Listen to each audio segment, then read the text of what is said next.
Hello student, I am Sonam. Welcome back to my YouTube channel Apna Vidyalaya. आज के इस video में हम आप सभी को बताएंगे क्लास 10th 2025 हिंदी का बिल्कुल वायरल पेपर। ठीक है, ये जो पेपर है ये आप सभी के 24 फरवरी को बिल्कुल यही पेपर आने वाला है। ठीक है, अगर आप सभी लोग इस पेपर को मात्र तैयार कर लेते हो तो आप सभी का हिंदी में पूरे 70 में 70 नंबर बिल्कुल पक्का है। ठीक है, क्योंकि ये जो पेपर है ये हिंदी का सबसे वायरल पेपर है, क्योंकि इसका जो कोड है वो 801 DH है। ठीक है, और इस कोड का पेपर आप सभी का बोर्ड एग्जाम के पेपर बिल्कुल यही 801 DH इस बार आने वाला है और सबसे ज्यादा जिलों में यही कोड का पेपर जाएगा। ठीक है, यही पेपर आने वाला है, तो आप सभी लोग इस वीडियो को बिना स्किप के पूरा लास्ट तक देखिएगा। और सबसे पहले आप लोग इस वीडियो को लाइक कर दीजिए, चैनल पे नहीं तो चैनल को सब्सक्राइब करके आप लोग बेल आइकन को जरूर प्रेस कर देना। और यहाँ पे क्या है कि हम आपको पूरे के पूरे उत्तर के साथ बताएंगे। ठीक है, किस तरीके से आपको हिंदी के पेपर में लिखना है, कैसे आप सभी को सभी क्वेश्चन के आंसर को एक टॉपर कैसे लिखते जिससे उनका आधे नंबर भी नहीं कटता है। ठीक है, पूरे के पूरे नंबर एग्जामिनर देते, वो तरीका हम आप सभी को इस वीडियो में बताने वाले। सबसे पहले यहाँ पे आपको अपना अनुक्रमांक और यहाँ पे आपको नाम लिखना है। ठीक है, और इसमें आपको 3 घंटे 15 मिनट का समय दिया जाएगा। और ये जो आप सभी लोग जितने भी स्टूडेंट 24 फरवरी से पहले इस वायरल पेपर को तैयार कर लेते हैं, ठीक है, वो इस पेपर को 2:30 पे यानी 2.5 घंटे में ही करके बैठ जाएंगे, क्योंकि वो इस पेपर को 24 फरवरी से पहले देख चुके हैं। ठीक है, तैयार कर चुके। सबसे पहले देखिए यहाँ पे 15 मिनट आपको इस पूरे प्रश्न पत्र को पढ़ना है। ये जो प्रश्न पत्र है 2 खंडों में विभाजित है। इसमें 20 ऑब्जेक्टिव क्वेश्चन जिसका आंसर आपको OMR शीट पे देना है। और यहाँ पे ये पूर्णांक 70 का रहा है। ठीक है, जितने भी स्टूडेंट 24 फरवरी से पहले मात्र हिंदी के 801 DH पेपर को तैयार कर लेते हैं, ठीक है, वो पूरे के पूरे हिंदी में 70 में 70 नंबर छाप करके आएंगे, बिल्कुल फोड़ करके धुआं करके आएंगे। ठीक है, यहाँ पे देखिए सबसे पहले खंड अ स्टार्ट होता है जिसमें बहुविकल्पी क्वेश्चन है, 20 क्वेश्चन है। और ये जितने भी क्वेश्चन है बहुत ही मोस्ट इंपॉर्टेंट क्वेश्चन है, क्योंकि ये पूरा पेपर ही बिल्कुल वायरल और इंपॉर्टेंट क्वेश्चन है। ठीक है, इस पेपर में पूरे आप सभी के हिंदी की किताब से पूरे इंपॉर्टेंट क्वेश्चन इसी पेपर में आपको मिल जाएगा। ठीक है, और आप लोग बहुत ही लकी इंसान हो जो 24 फरवरी से पहले इस पेपर को तैयार कर रहे हो। ठीक है, और आप सभी लोग जितने भी स्टूडेंट इस पेपर को मात्र तैयार कर लेते हैं वो लोग हिंदी में बिल्कुल टॉप कर जाएंगे, ये मेरी 100% गारंटी है। देखिए सबसे पहले आप सभी को यहाँ पे पहला क्वेश्चन क्या, बहुत ही ध्यान से आप लोग समझिएगा। पहला क्वेश्चन है मित्रता निबंध के लेखक हैं। ठीक है, और ये इंपॉर्टेंट क्वेश्चन है। इसमें आपको 4 ऑप्शन देखने को मिलेगा। पहला भारतेंदु हरिश्चंद्र, दूसरा आचार्य रामचंद्र शुक्ल और यहाँ पे तीसरा है रामकृष्ण दास और प्रेमचंद। ठीक है, तो देखिए मित्रता निबंध के लेखक जो है वो आचार्य रामचंद्र शुक्ल है। ऑप्शन नंबर यहाँ पे बी राइट हो जाएगा। अगला है दूसरा क्वेश्चन, अवारा मसीहा कृति के रचनाकार है। ठीक है, विष्णु प्रभाकर, अज्ञेय, यशपाल या जैनेन्द्र। तो अवारा मसीहा जो है इसके जो कृति के लेखक है वो विष्णु प्रभाकर है। और यहाँ पे अगर विधा पूछेगा, ठीक है, तो आप लोग लिखोगे कि ये जो अवारा मसीहा ये जीवनी विधा की रचना है। अगला क्वेश्चन तीसरा, यात्रा के पन्ने किस विधा पर आधारित रचना है। देखिए यहाँ पे विधा पर पूछ रखा है कि किस विधा पर आधारित ये रचना है। ठीक है, निबंध है, नाटक है, यात्रा साहित्य है या एकांकी है। तो यहाँ पे देखिए ये जो यात्रा के पन्ने हैं ये यात्रा साहित्य है। ऑप्शन नंबर सी राइट है। अगला क्वेश्चन चौथा, सरस्वती पत्रिका के जो है प्रकाशित हुई थी, कब हुई थी, भारतेंदु युग में, द्विवेदी युग में, शुक्ल युग में या शुक्लोत्तर युग में। देखिए सरस्वती पत्रिका के जो संपादक थे वो आचार्य महावीर प्रसाद द्विवेदी थे। ठीक है, और वो जो आचार्य महावीर प्रसाद द्विवेदी थे वो द्विवेदी युग के थे। ऑप्शन नंबर यहाँ पे बी राइट हो जाएगा। अगला क्वेश्चन पांचवा, ठलुआ क्लब के लेखक है गुलाब राय, यशपाल, श्याम सुंदर दास, अज्ञेय। ठीक है, ठलुआ क्लब के जो लेखक है वो यहाँ पे गुलाब राय है। बाबू गुलाब राय या गुलाब राय, ऑप्शन नंबर यहाँ पे ए राइट है। अगला क्वेश्चन देखिए यहाँ पे हो जाएगा 6 नंबर का, जो है प्रगतिवादी कविता की विशेषता नहीं है। इसमें से कौन सी विशेषता जो है प्रगतिवादी युग की नहीं है। ठीक है, शोषण का विरोध है या शोषितों के प्रति सहानुभूति, क्रांति की भावना या कल्पना की अधिकता। ठीक है, तो यहाँ पे देखिए हो जाएगा कल्पना की अधिकता जो है ये नहीं है। ये सबसे डिफरेंट आपको लग रहा है यहाँ पे ये ऑप्शन। ठीक है, और यही नहीं है, ऑप्शन नंबर डी राइट है। अगला क्वेश्चन देखिए 7 नंबर का और बहुत ही इंपॉर्टेंट क्वेश्चन है, वो है कि साकेत युग जो है, साकेत जो है किस युग की रचना है। ठीक है, किस युग की यहाँ पे रचना पूछ रखा है। तो ये देखिए जो साकेत है ये मैथिली शरण गुप्त जी का है, आप लोग नोट कर लीजिए। ठीक है, और भारतेंदु युग का है कि द्विवेदी युग का या छायावादी युग का या प्रयोगवादी युग का। तो देखिए यहाँ पे जो मैथिली शरण गुप्त थे ना वो द्विवेदी युग के कवि थे और वो साकेत उन्हीं के द्वारा रचा गया यानी महाकाव्य है। तो ऑप्शन नंबर बी राइट हो जाएगा। अगला क्वेश्चन देखिए 8 नंबर का है, रीतिकालीन कवि है कौन है? तुलसीदास, सूरदास, मतीराम या कबीरदास। ठीक है, रीतिकालीन जो कवि हैं वो मतीराम है, ऑप्शन नंबर सी राइट है। अगला क्वेश्चन 9 नंबर का, तीसरा तार सप्तक कब प्रकाशित हुआ था? ठीक है, 3 तार सप्तक प्रकाशित हुए थे और इसके जो प्रकाशक यानी जो थे संपादक वो अज्ञे जी थे। ठीक है, जिनका पूरा नाम सच्चिदानंद हीरानंद वात्स्यायन अज्ञे जी है। और जो तीसरा तार सप्तक का प्रकाशन हुआ था वो 1959 ईस्वी में हुआ था, ऑप्शन नंबर सी राइट हो जाएगा। अगला क्वेश्चन है 10 नंबर का, रीति सिद्ध कवि है बिहारी, देव, मतीराम या घनानंद। ठीक है, तो रीति सिद्ध जो कवि हैं, ठीक है, वो कौन है? वो Bihari ji, option number A right है। अगला क्वेश्चन 11, हास्य रस का स्थायी भाव है, बहुत ही इंपॉर्टेंट क्वेश्चन है और आप लोग क्लास 10th में आपको हास्य रस और करुण रस पढ़ने हैं। ठीक है, हास्य रस का जो स्थायी भाव है वो हास्य, अगर यहाँ पे पूछ देता करुण रस का स्थायी भाव तो वो शोक हो जाता। ठीक है, तो यहाँ पे हास्य पूछ रखा, ऑप्शन नंबर सी राइट हो जाएगा। अगला क्वेश्चन 12 नंबर, हरिपद कोमल कमल से काव्य पंक्ति में अलंकार है। देखिए अलंकार पूछ रखा है। ठीक है, तो यहाँ पे क्या है, हरिपद कोमल यानी जो भगवान है उनके पैर की तुलना इस तरीके से कोमल कमल से की जा रही है। ठीक है, तो यहाँ पे क्या हो जाएगा, वो तुलना की जा रही है, वो उपमा अलंकार हो जाए। जहाँ उपमे में उपमान का, ठीक है, तुलना या समानता व्यक्त किया जाए वहां उपमा अलंकार होता है, तो यहाँ पे तुलना व्यक्त किया जा रहा है, तो ऑप्शन नंबर ए राइट हो जाएगा। अगला देखिए क्वेश्चन 13, सोरठा में कितने चरण होते हैं? ठीक है, 2, 4, 6, 8, तो सोरठा में 4 चरण होते हैं, ऑप्शन नंबर बी राइट है।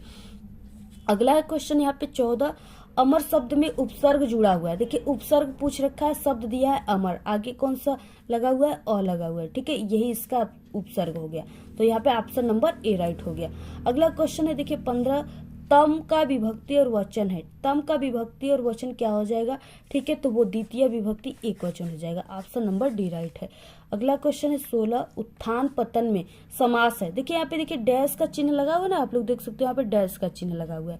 अगर इस तरीके से डैश का चिन्ह लगा रहेगा तो इसका मतलब होता है और। ठीक है, और जहां पे ऐसे डैश का चिन्ह लगा हो या और दिया हो वहां पे आपको बिना सोचे समझे द्वंद्व समास में मार देना है। ठीक है, ये 100% द्वंद्व समास आपका राइट हो जाएगा।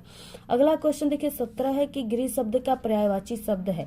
तो देखिए गृह शब्द का पर्यायवाची शब्द है, यहाँ पे पूछ रखा है। ठीक है, तो यहाँ पे देखिए गृह का होता है आलय, आलय। ठीक है, ऑप्शन नंबर यहाँ पे ए राइट हो जाएगा। इसके अलावा भी गृह के यानी गृह का अर्थ होता है घर। ठीक है, इसके अलावा भी 2-3 होते हैं, आपको कमेंट बॉक्स में बताना है। अगला क्वेश्चन 18, वाक्य में उद्देश्य के विषय में जो बात की जाती है वो क्या कहलाती है? जो उद्देश्य के विषय में की जाती है उसे विधेयक कहते हैं, ऑप्शन नंबर बी राइट है।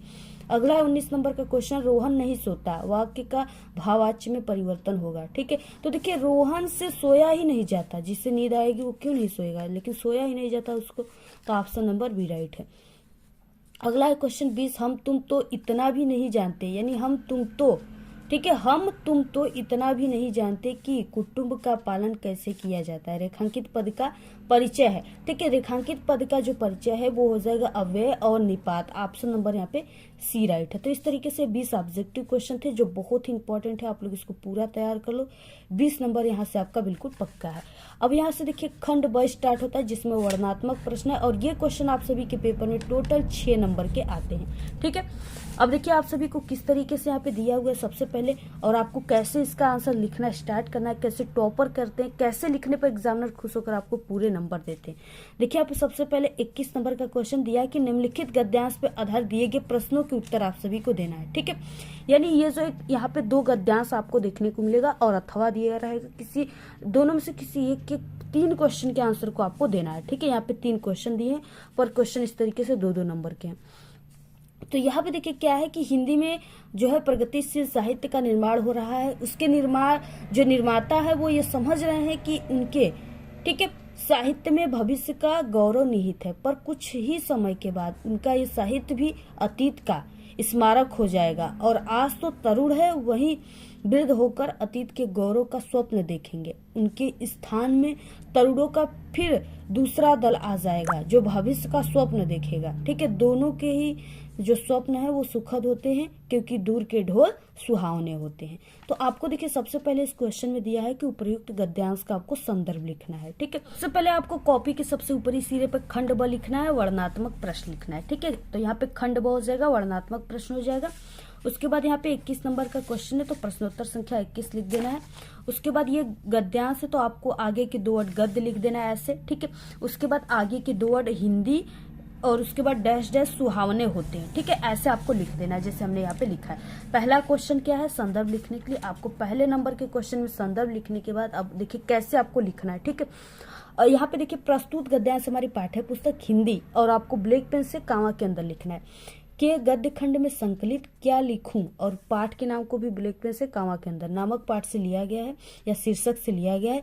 इस पाठ के लेखक जो है वो पदुमलाल, ठीक है, पुन्नालाल बख्शी जी हैं। ऐसे आपको लिखना है। ठीक है, पूरा स्क्रीनशॉट ले लीजिए।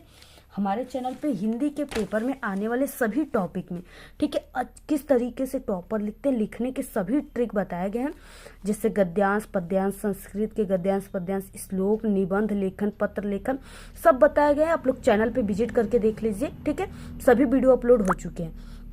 और अगर आप लोग किसी भी सब्जेक्ट में कमजोर हो, आपकी तैयारी नहीं हो पाई है और आपको डर लग रहा है कहीं हमारे नंबर कम ना आ जाए उस सब्जेक्ट में या हम फेल ना हो जाए, तो हमारे चैनल पे सभी सब्जेक्ट में पास होने की 100%, 101% गारंटी है।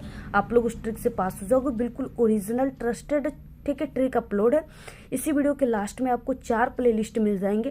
ठीक है, उस पर क्लिक करके आप लोग सभी ट्रिक को देख लीजिएगा। चाहे आप लोग मैथ में कमजोर हो, चाहे इंग्लिश में, चाहे साइंस, सोशल साइंस, किसी भी सब्जेक्ट में या हिंदी में, ठीक है, सभी के कॉपी लिखने की ट्रिक की वीडियो अपलोड है और सभी के पास होने की ट्रिक की वीडियो अपलोड है, तो आप लोग जरूर देख लेना। ठीक है, तो यहाँ पे देखिए क्या हो जाएगा अगला क्वेश्चन की रेखांकित अंश की व्याख्या कीजिए। दूसरे नंबर में आपको सिर्फ इतना से इतना, यानी जिसके नीचे आपको ये ब्लैक वाली अंडरलाइन दिख रही है, सिर्फ इसी लाइन की आपको 2 लाइन की व्याख्या करनी है। ठीक है, जो चीजें उसी को लिखना है, सिर्फ आपको थोड़े से अपने शब्दों में बनाकर लिखना है। तो यहाँ पे देखिए दूसरा क्या हो जाएगा, हेडिंग आपको लिखना है रेखांकित अंश की व्याख्या। हिंदी के जो है प्रगतिशील साहित्य निर्माता यह समझकर साहित्य का निर्माण कर रहे हैं कि उनकी साहित्य में आने वाले पीढ़ी जो है भविष्य का वो गौरव निहित है। ठीक है, यही चीजें आपको लिखना है। इसके बाद देखिए इसमें आपको एक क्वेश्चन दिखाई देगा, वो है कि दूर के ढोल सुहावने होते हैं का आशय क्या है। ठीक है, ये आप सभी को लिखना है। तो यहाँ पे देखिए, यहाँ पे हो जाएगा दूर बजने वाले ढोलों की जो कर्कशता है, ठीक है, वो दूर तक नहीं पहुंच पाती है, इसलिए दूर जो है दूरी पर वो मधुर प्रतीत होते, इसलिए दूर के ढोल सुहावने होते। यही चीजें आपको लिखना है, स्क्रीनशॉट ले लो आप लोग। अगला देखिए अथवा नंबर का क्वेश्चन, ईस्या का यही अनोखा वरदान है। ईस्या आगे यानी ये जो है ये ईस्या तू न गई मेरे मन से चैप्टर से है। ठीक है, इस तरीके से, और इसके जो लेखक है वो रामधारी सिंह दिनकर है। इसको हमने कई बार बताया क्योंकि इससे पहले हमने, ठीक है, 5 से 6 हिंदी के पेपर को बताया। आप लोग तुरंत जाकर चैनल पे विजिट करके देख लीजिए, उसमें आपको इस क्वेश्चन का आंसर मिल जाएगा। ठीक है, अथवा वाला क्वेश्चन है। इसके बाद देखिए अगला क्वेश्चन क्या है, इस तरीके से इसमें भी आपको 3 क्वेश्चन देखने को मिलेंगे। ठीक है, इस तरीके से अगला क्वेश्चन देखिए 22 नंबर का है कि निम्नलिखित पद्यांश पर आधारित दिए गए प्रश्नों के उत्तर आप सभी को लिखना है। ठीक है, 6 नंबर का ये भी क्वेश्चन पेपर में आता है आप सभी के, और ये इंपॉर्टेंट क्वेश्चन है। देखिए यहाँ पे क्या हो जाएगा, सब तीर्थों का एक तीर्थ ये हृदय पवित्र, बना ले हम आओ यहाँ अजात शत्रु बन, सबको मित्र बना ले हम, रेखाएं प्रस्तुत हैं अपने मन के चित्र बना ले हम, 100 आदर्शों को लेकर एक चरित्र बना ले हम। ठीक है, इस तरीके से दिया हुआ है, यहाँ से यहाँ तक है। इसमें भी 3 क्वेश्चन आपको देखने को मिलेंगे, पर क्वेश्चन 2-2 नंबर के। देखिए यहाँ पे सबसे पहले संदर्भ लिखा गया। ठीक है, अब आपको लिखना कैसे स्टार्ट करना, सबसे पहले ये पद्यांश है तो आपको लिख देना है पद्यांश उत्तर। प्रश्नोत्तर संख्या 22 है उसको लिख देना है, पद यहाँ पे लिख देना है सब तीर्थों का डैश डैश बना ले हम। ठीक है, ऐसे आगे के 2 वर्ड डैश डैश, लास्ट के 2 वर्ड। संदर्भ देखिए पहला क्वेश्चन, इसमें कैसे आपको लिखना है, पहले क्वेश्चन। ठीक है, संदर्भ हो जाएगा प्रस्तुत पद्यांश हमारी पाठ्य पुस्तक हिंदी के काव्यखंड या पदखंड में संकलित भारत माता का मंदिर नामक पाठ से लिया गया। इस पाठ के जो कवि हैं वो मैथिली शरण गुप्त जी हैं। ठीक है, पूरा आप लोग तैयार कर लो इसको। इसके बाद अगला क्वेश्चन है इसमें कि रेखांकित अंश की व्याख्या करना है आपको। तो व्याख्या सिर्फ यहाँ से यहाँ तक की ही करना है आप सभी को। तो क्या हो जाएगा यहाँ पे देखिए इस तरीके से रेखांकित अंश की व्याख्या आपको दूसरे में ऐसे हेडिंग लिखना है। इसमें हो जाएगा प्रस्तुत पद्यांश में कवि कहते हैं कि भारत देश सभी तीर्थों का तीर्थ है, इस तीर्थ में आकर हम अपने मन को पवित्र बना ले, अजात शत्रु का अभिप्राय है कि जिसका कोई शत्रु न पैदा हो। ठीक है, इस तरीके से आप सभी को लिखना। आगे देखिए न पैदा हुआ हो, कवि कहते हैं कि हम अजात शत्रु बनकर सभी को अपना मित्र बना ले, सभी से प्रेम कर ले। ठीक है, यही आप सभी को लिखना है। अगला इसमें एक क्वेश्चन था, यहाँ पे क्वेश्चन क्या है कि अजात शत्रु शब्द का अर्थ क्या है। ठीक है, तो यहाँ पे हो जाएगा अजात शत्रु का तात्पर्य है कि जिसका कोई शत्रु पैदा ना हो। ठीक है, यही चीजें आप लोग पूरा स्क्रीनशॉट ले लीजिए। इसके बाद देखिए यहाँ पे अथवा क्वेश्चन दिया है, मोर पंख सिर पर राखियो, यहाँ से लेकर के धरोगी तक दिया हुआ है। ठीक है, इसमें भी 3 क्वेश्चन इस तरीके से दिया हुआ है।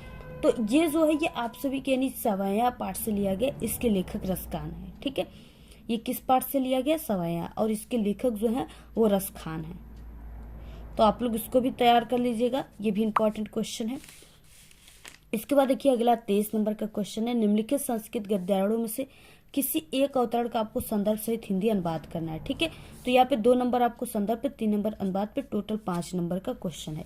यहाँ पे देखिए हो जाएगा, नागरिका बहुल कालम यावत अचिंतयत परम पहेलिकाय उत्तरम धातु समर्थम न अभवत। ठीक है, यहाँ से लेकर के दिया हुआ है, दत्तानी तक दिया हुआ है। अब देखिए कैसे आप सभी को लिखना है संस्कृत में। सबसे पहले आपको संस्कृत गद्यांश उत्तर लिख देना है, प्रश्नोत्तर संख्या 23 लिख देना है। संस्कृत यहाँ पे गद्यांश है तो गद्य लिख देना है, नागरिका यहाँ पे बहुल कालम। ठीक है, और डैश डैश आपको यहाँ पे दत्तानी तक लिख देना है। उसके बाद संदर्भ, देखिए यहाँ पे क्या हो जाएगा, संदर्भ में प्रस्तुत संस्कृत गद्यावरण या गद्यांश हमारी पाठ्य पुस्तक हिंदी के संस्कृत खंड में संकलित प्रबुद्धो ग्रामीण नामक पाठ से लिया गया है। ठीक है, इसमें नागरिक के हार का वर्णन है, यही चीज आपको लिखना है। इसके बाद आपको हिंदी अनुवाद करना है इस तरीके से। ठीक है, तो हिंदी अनुवाद इसका क्या हो जाएगा, आपको ऐसे हेडिंग डालना है, हिंदी अनुवाद।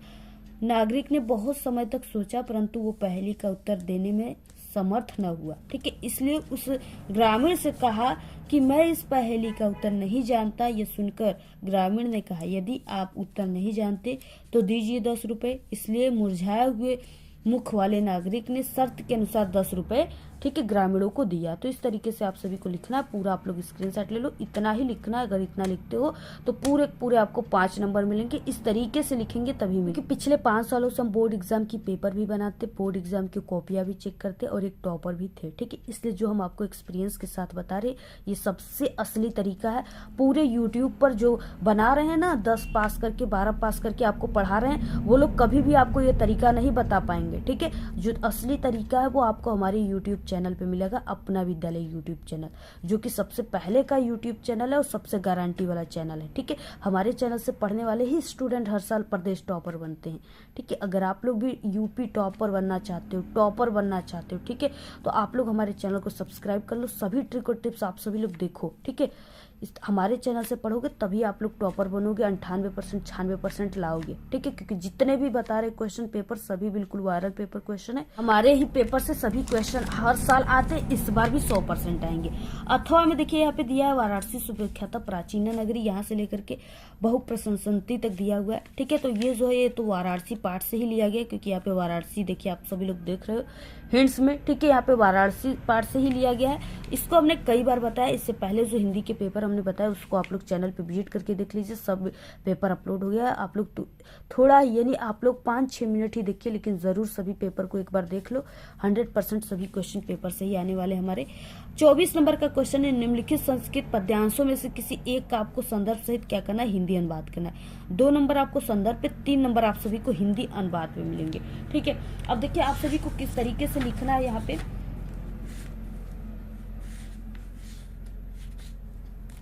तो यहाँ पे देखिए किस तरीके से, सबसे पहले यहाँ पे क्या है कि सर्वे भवन्तु सुखिनः सर्वे सन्तु निरामया सर्वे भद्राणि पश्यन्तु मा कश्चित् दुःख भाग् भवेत्। ठीक है, इस तरीके से दिया है, आपको लिखना है इस तरीके से। प्रश्नोत्तर संख्या 24 हो जाएगा, संस्कृत श्लोक सर्वे भवन्तु डैश डैश भवेत्। संदर्भ हो जाएगा, प्रस्तुत श्लोक हमारी पाठ्य पुस्तक हिंदी के संस्कृत खंड में संकलित भारतीय संस्कृति नामक पाठ से लिया गया। ठीक है, हिंदी अनुवाद हो जाएगा, सर्वे भवन्तु सुखिनः सब लोग सुखी, सर्वे सन्तु निरामया सर्वे सब लोग जो है रोग रहित रहे। ठीक है, यानी कोई भी रोग से पीड़ित ना हो, कोई भी बीमार ना हो। ठीक है, सब सर्वे भद्राणि पश्यन्तु सभी लोग कल्याण को देखे। ठीक है, माँ कश्चित् दुःख भाग् भवेत् कोई भी दुखी ना हो। तो यही चीजें लिखना है, आप लोग पूरा स्क्रीनशॉट ले लो, बस इतना ही आंसर लिखना है, पूरे 5 नंबर आपको मिल जाए। यहाँ पे देखिए सार्था से लेकर के मरीस्यता तक दिया हुआ है। ठीक है, और ये जो है ये आप सभी के यानी कि जीवन सूत्राणी नामक पाठ से लिया गया, आप लोग इसको भी तैयार कर लीजिएगा। अगला देखिए 25 नंबर का क्वेश्चन है, अपने पठित खंड काव्य के आधार पे आपको निम्नलिखित प्रश्नों के उत्तर देना है। 3 नंबर का ये चीजें जिला वाइज होता है। ठीक है, तो आपके जिले में जो आएगा, आपको जो जिले के हिसाब से पढ़ना है बस उसी को आपको याद करके जाना है। ठीक है। यहाँ पे देखिए कई दिया है, ज्योति जोहार दिया है, मेवाड़ मुकुट दिया है, अग्र पूजा है, कर दिया है, कर्णवीर दिया है, ठीक है, मातृभूमि दिया है, तुमुल दिए, जय सुभाष दिए हुए। आप लोग सभी का स्क्रीनशॉट ले लो, जो आपको पढ़ना है सिर्फ उसी को याद करके जाइए। ये आप लोग अपने हिंदी के टीचर से पूछ सकते हो, अदरवाइज आप लोग क्वेश्चन बैंक है तो उसमें देख सकते हो। अगला देखिए 26 का क्वेश्चन की निम्नलिखित लेखकों में से किसी एक लेखक का आपको जीवन परिचय देते हुए उनकी किसी एक रचना का नाम लिखना है, ठीक है। 3 नंबर जीवन परिचय पर, 2 नंबर रचना पर, टोटल 5 नंबर का है। और जितने भी ये बहुत ही इंपॉर्टेंट है, इससे बाहर कोई नहीं आएगा, ठीक है। आप लोग आचार्य रामचंद्र शुक्ल का तैयार कर लीजिए, भगवत शरण उपाध्याय का, जयप्रकाश भारती का, इसके अलावा जयशंकर प्रसाद का, ठीक है। अगर ये 4 तैयार कर लेते हो तो इससे बाहर कुछ नहीं आएगा। और सभी जितने भी यहाँ पे हैं जीवन परिचय सब हमारे चैनल पे, आप लोग जाकर विजिट करके देख लीजिए, ठीक है। आप सभी को आचार्य रामचंद्र शुक्ल का जीवन परिचय चाहिए, आपको सर्च करना है, यूट्यूब पर जाना है, वहाँ पे आपको सर्च करना है, ठीक है, आचार्य रामचंद्र शुक्ल का जीवन परिचय, और हमारे चैनल का नाम अपना विद्यालय, ठीक है। अगर आप लोग आचार्य रामचंद्र शुक्ल का जीवन परिचय अपना विद्यालय लेकर यूट्यूब पर सर्च करते हो तो वहाँ पे आपको हमारी एक ओरिजिनल वीडियो मिल जाएगी, ठीक है। और आप लोग वहाँ से देख करके जीवन परिचय लिखने के सही तरीका को जान पाओगे, तो आप लोग जरूर देख लीजिएगा। अगला क्वेश्चन देखिए 26 का क्वेश्चन है कि निम्नलिखित कवियों में से किसी एक कवि का आपको जीवन परिचय लिखना है और उनकी रचना का नाम लिखना है, ठीक है। इसमें भी आपको 5 नंबर मिलेंगे। तुलसीदास है, सुभद्रा कुमारी चौहान है, महादेवी वर्मा, ये तीनों हमने बता चुका, आप लोग वैसे ही सर्च करके देख लीजिएगा। 27 नंबर का क्वेश्चन अपनी पाठ है, आप पुस्तक से कंठस्थ किया हो कोई एक श्लोक लिखना है जो इस प्रश्न पत्र में ना आया हो, ठीक है। तो आप सभी लोग लिख लीजिएगा, बंधन मरण वापी जो वापी पराजय गत समय वीर भाव वीरता, ये वाला लिख लीजिएगा 2 नंबर में। 3 आप लोग श्लोक याद कर लो, जिसमें से 2 अगर आपके पेपर में भी आ गया तो आप लोग 1 लिख लो, ठीक है। 28 नंबर का क्वेश्चन है अपने विद्यालय में कंप्यूटर उपकरण लगवाने हेतु प्रधानाचार्य को आवेदन पत्र लिखना है, 4 नंबर में। अथवा में दिया है कि समय के सदुपयोग एवं परिश्रम पर बल देते हुए अपने छोटे भाई को एक प्रेरणादायक पत्र आप सभी को लिखना है, ठीक है। तो इस तरीके से दोनों में से किसी एक को करना है। तो यहाँ पे देखिए क्या हो जाएगा, सेवा में कांवा प्रधानाचार्य महोदय, ठीक है, कांवा जो भी स्कूल कॉलेज का नाम है यहाँ पे लिख दीजिए। विषय हो जाएगा विद्यालय में कंप्यूटर शिक्षा की व्यवस्था कराने के लिए प्रधानाचार्य को पत्र, या विद्यालय में कंप्यूटर उपकरण लगाने हेतु प्रधानाचार्य को पत्र, दोनों एक ही है, ठीक है। कोई भी आएगा आपको यही लिखना है। महोदय कांवा सविनय निवेदन है कि, ठीक है, मैं आपके स्कूल में 10वीं कक्षा की छात्रा हूँ या छात्र हूँ, मेरा नाम, आपको नाम नहीं लिखना है, इसकी जगह पर अवश्य लिख देना है एग्जाम में, ठीक है। हमारे विद्यालय में कंप्यूटर शिक्षा की व्यवस्था नहीं है। आज के समय में कंप्यूटर शिक्षा बहुत जरूरी है। कंप्यूटर जो है वो सीखकर हम बहुत से काम आसानी से कर सकते हैं। अतः आपसे अनुरोध है कि विद्यालय में हम छात्रों के लिए कंप्यूटर शिक्षा का प्रबंध कराने की कृपा करें। मैं आशा करता हूं कि आप विद्यालय में कंप्यूटर शिक्षा की व्यवस्था जल्द कराएंगे, उसके लिए मैं अब आपकी आभारी रहूंगा, ठीक है। धन्यवाद। इसके बाद आपका आज्ञाकारी शिष्य या शिष्या, नाम में आपको अवश्य लिख देना है, क्लास जो है उसको लिख देना है। ऐसे ही आप सभी को लिखना है, पूरा स्क्रीनशॉट ले लो आप सभी। अगला क्वेश्चन है 29 निम्नलिखित प्रश्नों में से किन्हीं 2 प्रश्नों के उत्तर आप सभी को लिखना है, ठीक है, 2 नंबर में है। यहाँ पे हो जाएगा नीर क्षीर विषय हंसस्य क विशेषता अस्ति। तो यहाँ पे देखिए आंसर क्या हो जाएगा, आपको ऐसे लिखना है, प्रश्नोत्तर संख्या 29, यथा सह नीरम क्षीरम पृथक पृथक करोति, ठीक है। उसके बाद हो जाएगा वीर केन पूज्यत, तो वीर वीर पूज्यत। उसके बाद ग्रामीणान जो है क उपहासत, तो ग्रामीणान जो है वो नागरिक का उपहासत, ठीक है। उसके बाद विद्या केन वर्धते, तो विद्या जो है वो अभ्यासेन वर्धते, यानी अभ्यासेन विद्या वर्धते, ऐसे लिख सकते हो। पूरा आप लोग स्क्रीनशॉट ले लो, इतना ही लिखना है, किसी 2 ही का आंसर आपको लिखना है। देखिए 30 नंबर का क्वेश्चन है निम्नलिखित विषयों में से किसी एक विषय पर आप सभी को निबंध लिखना है, ठीक है। जनसंख्या वृद्धि एक अभिशाप है, इस पे वृक्षारोपण का महत्व, जीवन में खेल कूद की उपयोगिता, सदाचार, सारे जहां से अच्छा हिंदुस्तान हमारा, ठीक है। ये पूरे इंपॉर्टेंट है, आप लोग तैयार कर लो। इसके अलावा आप लोग बेरोजगारी पर निबंध, ठीक है, पर्यावरण प्रदूषण पे निबंध, आतंकवाद पे निबंध और वृक्षारोपण पे आप सभी लोग तैयार कर लो। इसके अलावा जो हमारे चैनल पे सभी निबंध बन चुके हैं, आप लोग चैनल पे विजिट करके देख लीजिएगा। बाकी आप लोग इन सभी, ठीक है, ये 7 नंबर का आपके पेपर में आता निबंध लेखन, सब आप लोग सभी जितने भी इस पेपर में क्वेश्चन सभी को तैयार कर लो। आप लोग हिंदी में बिल्कुल टॉपर बन जाओगे इस बार, ठीक है, बिल्कुल टॉप कर जाओगे। अगर आप लोग सच में टॉप करना चाहते हो तो हमारे चैनल पे हिंदी के 10 सेट पेपर अपलोड हो गए हैं, जल्दी से आप लोग उस पेपर को जाओ देख लो, ठीक है। अगर आप लोग 10 सेट पेपर को तैयार कर लिए तो पूरे 70 में 70 नंबर हिंदी में बिल्कुल छाप करके धुआं करके आग लगा कर एग्जाम में आओगे, ठीक है। अगर आप सभी को इस पूरे पेपर की पीडीएफ चाहिए तो आप लोग हमारे टेलीग्राम चैनल को ज्वाइन कर लीजिए। लिंक आप सभी को हमारे इसी वीडियो के डिस्क्रिप्शन बॉक्स में मिल जाएगा और आप लोग हमें इंस्टाग्राम पे भी फॉलो कर लीजिए। इस वीडियो में सिर्फ इतना ही। आपको ये वीडियो कैसा लगा? अगर वीडियो पसंद आए तो एक बड़ा सा लाइक कर दे, चैनल पे नए तो सब्सक्राइब करके बेल आइकन को जरूर प्रेस कर दे। Thanks, all the very best, bye bye.